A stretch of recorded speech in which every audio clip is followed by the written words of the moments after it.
चलिए,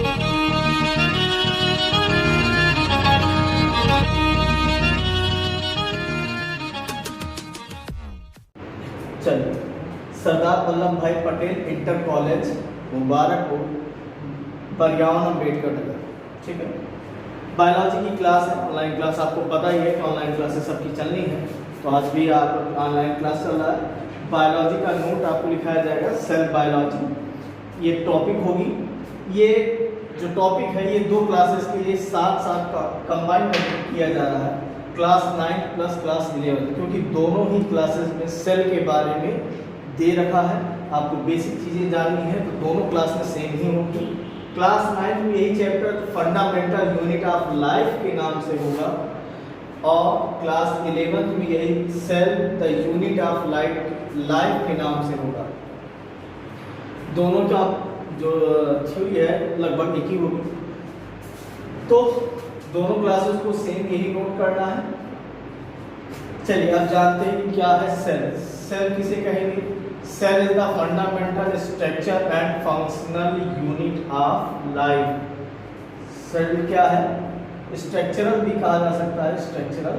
ठीक है, cell is the fundamental structural and functional unit of all living organisms. जितने भी सजीव वस्तु होंगी, जितने भी जीवित वस्तु होंगी, उनका आधारभूत संरचनात्मक तथा क्रियात्मक इकाई क्या कहलाएगी? कोशिका कहलाएगी। यहाँ इसके हिंदी में भी लिखा हुआ है, आपको भी नोट करना होगा। कोशिका सभी जीवित जीवों की आधारभूत संरचनात्मक और क्रियात्मक इकाई है। सेल का सबसे शॉर्ट डेफिनेशन यही है, सबसे छोटा डेफिनेशन इसी को दिया जाता है। अब इसमें एक वर्ड आता है कि लिविंग ऑर्गेनिज्म, सजीव वस्तु क्या है? वो सजीव वस्तु कहलाएगा जो परफॉर्म बायोलॉजिकल एक्टिविटी, जो भी ऐसे वस्तु जैविक क्रियाएं प्रदर्शित करेंगी या जैविक क्रियाएं दिखाएंगी, उनको हम लिविंग ऑर्गेनिजम्स कहेंगे। जैसे उनमें वृद्धि होगी, उनमें प्रजनन होगा, उनमें उपापचय यानी मेटाबॉलिज्म। मेटाबॉलिज्म का मतलब शरीर के अंदर होने वाली बायोकेमिकल रिएक्शन यानी जैव रासायनिक अभिक्रियाएं, इसको हम मेटाबॉलिज्म कहते हैं। इसके अलावा भी और भी हैं कैरेक्टर्स यानी सजीवों के लक्षण हैं, जैसे कॉन्शियसनेस, चेतना होती है, सभी सजीवों में चेतना पाई जाती है। वो आस पड़ोस के माहौल से अपनी चीज़ों को जानकारी लेते हैं। होम्योस्टैटिस स्टेसिस होता, होम्योस्टैसिस का मतलब होता है समान स्थिति, यानी शरीर को बैलेंस रखने का काम किया जाता है। फिलहाल अब इसमें 2 चीज़ आपको मिला, स्ट्रक्चरल और फंक्शनल। स्ट्रक्चर का मतलब होता है शेप या फॉर्म, आकार यानी रूप होगा, और फंक्शन का मतलब जॉब या पर्पज, किस पर्पज के लिए किस या कौन सा काम किया जाता है। बेसिकली फंक्शन का मतलब काम से ही रिलेटिव है। तो ये हो गया आपका सेल का डेफिनेशन। फिर से जान लीजिए, cell is the fundamental structural and functional unit of all living organisms. Cells के लिए कुछ रूल्स हैं। सेल्स क्या मैनर शो करता है? Cell follow rules of chemistry, यानी कोशिकाएं हमेशा रसायन के नियमों का पालन करती हैं। केमिस्ट्री में आप जो भी रूल्स पढ़ते होंगे वही रूल्स आपकी कोशिकाएं भी फॉलो करती हैं। सेल अंडर वो मेटाबॉलिज्म, यानी सेल के अंदर चूंकि लिविंग्स की बात की जाती है और मेटाबॉलिज्म हमेशा जीवित कोशिकाओं में ही होगा, उनमें उपापचय प्रक्रिया उपस्थित होती है। उपापचय का मतलब इनके अंदर बायोकेमिकल रिएक्शन होता रहता है। ठीक है ना। अगला है what is the most abundant substance. किसी कोशिका में जल सबसे अधिक मात्रा में या बहुतायत मात्रा में पाया जाता है। जल के बाद अगर कुछ कोशिका के अंदर मिलेगा तो वो प्रोटीन होता है। प्रोटीन कोशिका का ड्राई मास बनाता है। ड्राई मास का मतलब होता है शुष्क भार या शुष्क द्रव्यमान बनाता है। यानी अगर जल के निकाल दिया जाए किसी, अगर हम शुष्क ड्राई की बात करें, जैसे पेड़ का शुष्क भार कितना होगा, इसका मतलब हो गया कि अगर उसमें जल की मात्रा निकाल दी जाएगी तो उसको शुष्क भार कहा जाएगा। तो जल कोशिका में उपस्थित अधिक मात्रा में पाए जाने वाला तत्व है। इसके अलावा प्रोटीन कोशिका का अधिकतम शुष्क भार बनाता है, यानी ये कोशिका में अधिक पाए जाने वाला जल के बाद दूसरे नंबर का सबसे मुख्य तत्व है। Cell acquire the and utilise energy, उसका ऊर्जा उपार्जित भी करती है, उसका उपयोग भी करती हैं। तो सेल के लिए आपने जाना है कुछ उसके फीचर्स हो गए। ये सेल सभी सेल्स पर लागू होगा। सेल्स केमिस्ट्री का रूल फॉलो करेंगी, इनमें मेटाबॉलिज्म होता रहता है, इनमें वाटर और प्रोटीन दोनों तत्व पाए जाते हैं। Cell acquire and utilise energy, इनमें एनर्जी की ज़रूरत भी होती है और वो उत्पन्न भी कर सकते हैं, उपार्जित भी कर सकते हैं। अब है कि ह्यूमन बॉडी में कितना सेल्स पाया जाता है, इसके लिए अलग अलग धारणा है। कहीं कहीं आपको मिलेगा 100 ट्रिलियन सेल्स, यानी 10^14 सेल्स पाई जाती हैं। सेल्स हो गया, सेल के बारे में आपने जान लिया, कोशिका क्या होती है, कोशिका किसे कहते हैं। अब कोशिका का अध्ययन किया किसमें जाता है? कोशिका का अध्ययन किया जाता है साइटोलॉजी, लेकिन चैप्टर लिखा है सेल बायोलॉजी। इनमें अंतर क्या भी आगे आएगा। साइटोलॉजी का हिंदी में कहते हैं कोशिका विज्ञान, साइटोलॉजी को हिंदी में कहते हैं कोशिका विज्ञान। Study of cell structure and function, यानी किसी भी कोशिका का स्ट्रक्चर, संरचना जानना, उसका फंक्शन जानना, इसका अध्ययन करना साइटोलॉजी कहलाता है। साइटोलॉजी सेल बायोलॉजी का एक छोटा रूप है। स्टार्ट में जब सेल की खोज हुई होगी तो सेल का दायरा इतना लंबा चौड़ा नहीं था, क्योंकि इतना माइक्रोस्कोप विकसित नहीं था। जैसे जैसे माइक्रोस्कोप आता गया एडवांस, जैसे नाल और रस्का सन 1931 में उन्होंने इलेक्ट्रॉन माइक्रोस्कोप बनाया, तब से सेल के बारे में और डिटेल जानकारी मिलने लगी। तो सेल साइटोलॉजी का एरिया कम पड़ गया, इसलिए उसको चेंज करके बायोलॉजी यानी सेल बायोलॉजी बना दिया गया। तो साइटोलॉजी की शुरुआत किसने की? साइटोलॉजी टर्म जो दिया था रॉबर्ट हुक ने। सेल चैप्टर में इनका सबसे ज़्यादा महत्व है, इन्हीं से सेल चैप्टर की शुरुआत होगी, यही सेल को। और साइटोलॉजी शब्द को भी रॉबर्ट हुक ने ही दिया था। रॉबर्ट हुक को फादर ऑफ साइटोलॉजी कहा जाता है। ठीक, अब आगे आप देखेंगे कि साइटोलॉजी के बाद सेल बायोलॉजी क्या है। अभी आपने साइटोलॉजी के बारे में पढ़ा, अब चलते हैं कि सेल बायोलॉजी क्या है। वैसे सेल बायोलॉजी का सबसे छोटा डेफिनेशन होगा, सबसे छोटा परिभाषा होगा, study of structure function and reproduction of cell. यानी सेल बायोलॉजी में हम कोशिका की रचना, कार्य, साथ ही साथ कोशिका कैसे रिप्रोड्यूस करती है, रिप्रोडक्शन करती है, प्रजनन करती है, वो सब कुछ इसमें पढ़ा जाता है। और इसका एक बायोलॉजिकल डेफिनेशन जो होगा, a branch of biology dealing with the study of cells specially their formation, structure, components and function. Branch of biology जीव विज्ञान की एक ऐसी शाखा जो डील करता है, किससे डील करेगा? With the study of cells, कोशिकाओं की अध्ययन को डील करेगा, उनको समझेगा, समझाएगा। स्पेशली देयर फॉर्मेशन, यानी कोशिका का अध्ययन तो साइटोलॉजी भी कर रहा है, कोशिका का अध्ययन सेल बायोलॉजी भी कर रहा है, लेकिन अंतर क्या हुआ? हम इसमें फॉर्मेशन जानेंगे, उसका निर्माण कैसे हो रहा है, उसकी पूरी रचना के बारे में जानेंगे, सूक्ष्म से सूक्ष्म रचना के बारे में जानेंगे। कंपोनेंट्स, उसके अंदर कितने अवयव, कितने तत्व पाए जाते हैं, कितना लिविंग मैटर है, कितना नॉन लिविंग मैटर है, कितना ऐसे तत्व हैं जो इसके लिए ज़रूरी हैं, कौन से ऐसे नहीं तत्व जरूरी हैं, वो सब कुछ के बारे में, और उसका फंक्शन क्या है। ओवरऑल सेल की पूरी लाइफ के बारे में हम सेल बायोलॉजी में पढ़ते हैं। तो फादर ऑफ सेल बायोलॉजी किसको माना जाता है? George Emil पैलाडे। पैलाडे अभी आएंगे, आगे भी आएंगे, ठीक ना। तो जॉर्ज एमिल पैलाडे, इनको फादर ऑफ सेल बायोलॉजी कहा जाता है। और ये Palade greatest biologist of 20th century, 20th century यानी 20वीं सदी के सबसे महान बायोलॉजिस्ट थे, यानी जीव वैज्ञानिक थे। इनको सन 1974 में नोबेल प्राइज से सम्मानित किया गया। किसी भी साइंटिस्ट के लिए नोबेल प्राइज बहुत बड़ा सम्मान होता है, जो जॉर्ज पैलाडे को सन 1974 में मिला। और ये याद रखिएगा, ये कंपटीशन के थ्रू भी बहुत ज़रूरी है कि कौन से ऐसे वैज्ञानिक जिनको 20वीं सदी का जैव वैज्ञानिक माना जाता, महान जीव वैज्ञानिक कहा जाता है, तो जॉर्ज एमिल पैलाडे थे। ठीक, एक और बायोलॉजी के बारे में जानकारी मिलती है जो इसी से सेल से ही संबंधित है।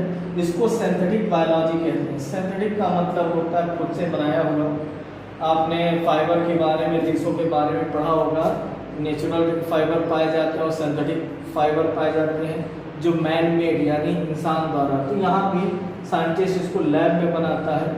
तो the field of the oriented to create a living cell in laboratory यानी लैब, यानी किसी भी सेल, लिविंग सेल्स को अगर लैब में बनाया जाता है और उसको स्पेशल कंडीशन में तैयार करके बनाया जाता है, यानी उसका बायोलॉजिकल फॉर्मेशन यानी जैविक निर्माण नहीं हो रहा है, उसको मानव द्वारा बनाया जा रहा है, वो भी लैब प्रयोगशालाओं में नियंत्रित माहौल में उचित दशाओं के अनुसार, तो उसका अध्ययन सिंथेटिक बायोलॉजी में करते हैं। तो आपने जाना कि सेल बायोलॉजी क्या है।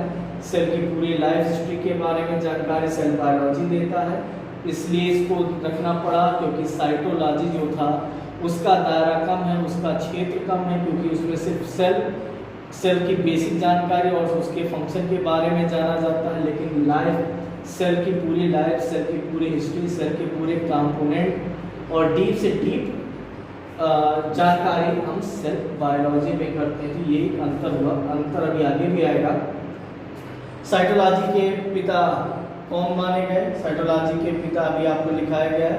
साइटोलॉजी के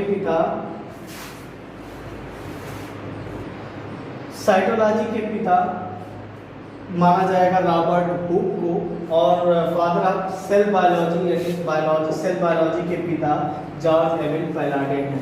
अब आप जानिए कि पहले तो हमने जान लिया कि साइटोलॉजी और सेल बायोलॉजी में अंतर क्या है। अब उसका रिटर्न और उसका रियल मतलब डिफरेंस क्या होगा वो जानते हैं। तो साइटोलॉजी और सेल बायोलॉजी में आप अंतर स्पष्ट करेंगे। पहला है the branch of biology dealing the structure and function of cell and animal cell. ठीक है ना, इसका हिंदी में बता देता हूँ, अगर आप नोट करेंगे उसका हिंदी भी आप नोट कर लीजिएगा।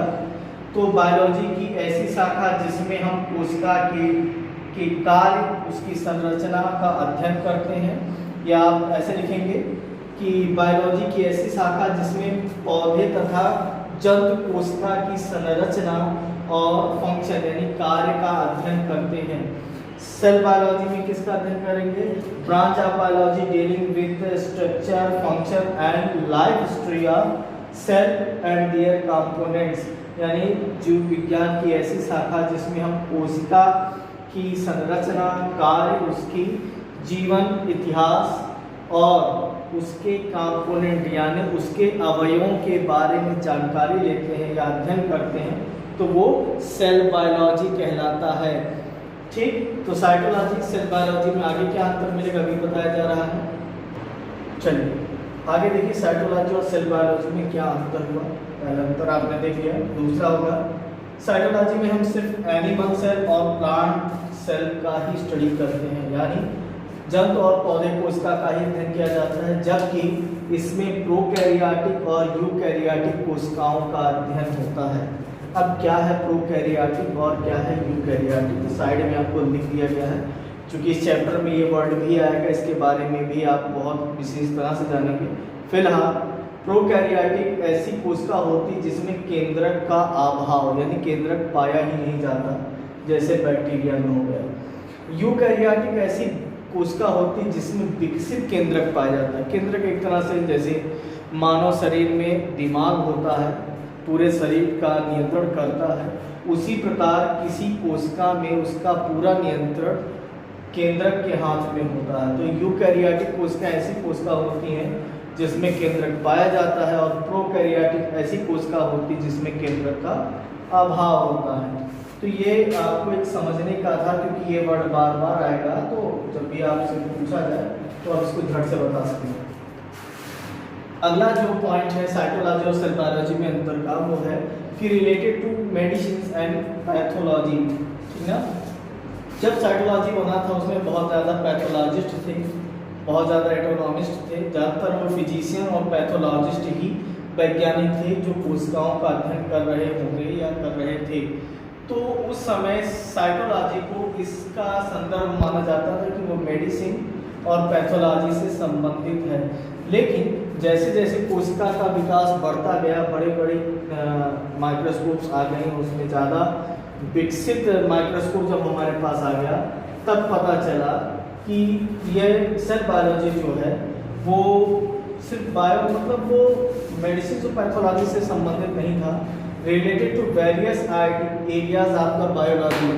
ये related to various areas of biology, biology के बहुत सारे एरिया में सेल बायोलॉजी का यूज होता है। जेनेटिक्स आनुवांशिकी में, एनाटॉमी शरीर क्रिया विज्ञान, शरीर रचना विज्ञान में, बायोकेमिस्ट्री जैव रासायनिक में, ऐसे बहुत सारे मॉलिकुलर बायोलॉजी में भी सेल बायोलॉजी वर्ड का यूज होता है। तो इसका क्षेत्र बहुत बड़ा है, क्योंकि बड़ी चीज़ों के बारे में जाना गया, साइटोलॉजी बहुत लिमिट था। तो ये आप बेसिक चीज़ें हैं जो साइटोलॉजी और सेल बायोलॉजी में अंतर स्पष्ट करती हैं। अब आते हैं कि कोशिका आई कैसे, कोशिका की खोज किसने की। कोशिका की खोज से पहले कोशिका किसके द्वारा देखा जा सकता है, उस यंत्र के बारे में जानना चाहिए। तो पहले हम चलते हैं कि माइक्रोस्कोप क्या है। माइक्रोस्कोप यानी सूक्ष्मदर्शी, सूक्ष्म का मतलब होता है छोटा, और सूक्ष्म का मतलब इतना छोटा जो नेकेड आई से बहुत कम ही देखा जा सकता है, ठीक है, या ना के बराबर देखा जा सकता है, और दर्शी मतलब देखा जाना। तो माइक्रोस्कोप दो वर्ड से मिलता है, माइक्रो द स्कोप यानी सूक्ष्म जीवों को दिखाने वाला या देखने वाला यंत्र हो गया। It is an instrument, instrument का मतलब औजार भी होता है, यंत्र भी कह सकते हैं। Used to see object that are too small to be seen the naked eyes, यानी ऐसे ऑब्जेक्ट जो सीधे आंखों से देखा तो जाता है लेकिन वो इतना छोटा होता है, जो सीधे आंखों से देख रहे हैं लेकिन वो बहुत छोटा होता है। ऐसी चीज़ों का अध्ययन इस यंत्र द्वारा किया जाता है। वो उसको क्या करता है, बहुत ज़्यादा बड़ा करके दिखाता है, 100 गुना, 200 गुना, 1000 गुना, लाखों गुना, 50,000 गुना, इतना बड़ा करके दिखाता है ताकि हम ऑब्जेक्ट को क्लियर देख सकें। तो सूक्ष्मदर्शी का मतलब है जीवों या वस्तुओं का अध्ययन कराने वाला यंत्र हो गया। अब माइक्रोस्कोप की शुरुआत कहाँ से हुई, डिस्कवरी ऑफ माइक्रोस्कोप भी जान लेते हैं, क्योंकि बिना माइक्रोस्कोप जाने हम ये थोड़े ना जान पाएंगे कि कोशिका कहाँ से आई। चूँकि इनके डिस्कवरी में रॉबर्ट हुक का नाम आएगा, पहला कोशिका की खोज रॉबर्ट हुक ने की। उन्होंने खुद ही एक माइक्रोस्कोप बनाया था, और माइक्रोस्कोप वर्ड वहाँ भी आएगा, एंटोनी वान लीवनहॉफ। इसके बाद आएंगे रॉबर्ट हुक के बाद, वो उन्होंने खोजा, उन्होंने अपना माइक्रोस्कोप बनाया। लास्ट में जब आप पढ़ेंगे 1931 नाल और रस्कानी इलेक्ट्रॉन माइक्रोस्कोप, वहाँ भी माइक्रोस्कोप वर्ड आएगा। तो माइक्रोस्कोप आया कहाँ से, डिस्कवरी ऑफ माइक्रोस्कोप, जैकारियस जॉनसन और उनके पिता हैंस, ये दो ऐसे व्यक्ति थे। ये डच वैज्ञानिक नहीं थे, स्पेक्टिकल मेकर, चश्मा बनाने वाले थे। इन्होंने क्या किया, एक नली लिया और 2-4 चश्मे की लेंस का कॉम्बिनेशन रखा, ठीक ना। अब यहाँ पर एक वर्ड आता है लेंस। लेंस की शुरुआत शायद यूनान सभ्यता में हुई थी, तब पत्थरों का एक कांच जैसा पत्थर का यूज़ किया जाता था। लेंस की शुरुआत वहाँ से मिलती है। फिलहाल हमको लेंस के बारे में नहीं जानना, हमको जानना है कि माइक्रोस्कोप की शुरुआत कैसे हुई, क्योंकि बहुत सारे एरिया में माइक्रोस्कोप का यूज होता है। अब ये क्या थे कि the invention of the first optical telescope and compound microscope, यानी ये इन्वेंशन यानी इन्होंने खोजा क्या था, बनाया क्या था, ऑप्टिकल टेलीस्कोप। ऑप्टिकल इसलिए क्योंकि उसमें ऑप्टिकल लेंस पड़े थे और उनको एक ट्यूब में रखा था, एक टेलीस्कोप जैसी रचना बनी थी, इसलिए हम कह सकते हैं कि प्राथमिक टेलीस्कोप जैसा रचना बना, लेकिन बाद में इसको टेलीस्कोप जैसा नहीं माना गया। एंड कंपाउंड माइक्रोस्कोप, तो यहाँ पर ये देखना है कंपाउंड माइक्रोस्कोप का मतलब जब एक से ज़्यादा लेंसों का कॉम्बिनेशन होता है उसको कंपाउंड कहा जाता है, ठीक। लेकिन यहाँ पर ये देखना है, इसके बाद एक वैज्ञानिक आए थे गैलीलियो गैलीली, सन 1609 में। जैकारियस जॉनसन के बाद जो वैज्ञानिक मिलते हैं गैलीलियो गैलीली, इन्होंने माइक्रोस्कोप का भी इन्वेंट किया था, इन्होंने भी माइक्रोस्कोप बनाया था। लेकिन यहाँ पर अंतर आप जान लीजिए, इनका जो माइक्रोस्कोप था वो माना जाता था कि मॉडिफाइड वर्जन ऑफ माइक्रोस्कोप यानी ज़ेकारियस जॉनसन की माइक्रोस्कोप का एडवांस वर्जन था, थोड़ा सा मॉडिफाइड उन्होंने कर दिया था, थोड़ा सा उसको ज़्यादा क्लियर किया था। लेकिन यहाँ पर ये हो गया कि जो ज़ेकारियस ने बनाया उसको टेलीस्कोप ना कहकर क्या कह दिया गया, माइक्रोस्कोप कह दिया गया। और जो गैलीलियो ने बनाया, हालांकि इनका थोड़ा सा मॉडिफाइड उन्होंने किया, लेकिन उसको सूक्ष्मदर्शी नहीं माना गया, उसको टेलीस्कोप माना गया। तो टेलीस्कोप की शुरुआत गैलीलियो गैलीली से माना जाएगा और ज़ेकारियस जॉनसन माइक्रोस्कोप की शुरुआत की थी। तो ये आपका डिस्कवरी ऑफ माइक्रोस्कोप हो गया। आगे हम पढ़ेंगे कि टाइप्स ऑफ माइक्रोस्कोप, आजकल कितने टाइप के माइक्रोस्कोप यूज होते हैं। टाइप ऑफ माइक्रोस्कोप सूक्ष्मदर्शी के कितने प्रकार हैं? Light microscope, compound microscope, stereoscopic microscope होता है, confocal microscope, electron microscope, scanning electron microscope जिसको शॉर्ट फॉर्म में SEM कहा जाता है, ट्रांसमिशन इलेक्ट्रॉन माइक्रोस्कोप जिसको TEM कहा जाएगा, reflection electron microscope, x-ray microscope, scanning microscope, scanning acoustic microscope. तो ये 11 प्रकार के माइक्रोस्कोप आजकल यूज में हो रहे हैं, जो लैब में मिलता है हम लोग के लिए। लाइट, कंपाउंड और इलेक्ट्रॉन, ये आपके बायोलॉजी से ज़्यादातर संबंधित है। इसके अलावा स्कैनिंग माइक्रोस्कोप भी देखने को मिलता है। तो ये कुछ ऐसे माइक्रोस्कोप जो जनरली यूज होते हैं। बाकी माइक्रोस्कोप के टाइप्स जो रिसेंट में चल रहा है वो 11 टाइप्स के माइक्रोस्कोप हैं। अब आगे वाले क्लास में हम जानेंगे कि हमने तो जान लिया कि माइक्रोस्कोप की शुरुआत कैसे हुई, माइक्रोस्कोप क्या है और माइक्रोस्कोप के कितने प्रकार हैं। आने वाले क्लास में हम ये जानेंगे कि कैसे डिस्कवरी हुई है, कहाँ से और कितने लोगों ने सेल की डिस्कवरी की है, और सेल के आगे फिर हम पढ़ेंगे कि सेल में कितने पार्ट्स पाए जाते हैं, कितनी कोशिकांग होते हैं, उनका क्या काम है, जो आपके बेसिक सब्जेक्ट में दे रखा है। तो ये हो गया माइक्रोस्कोप के बारे में। ठीक।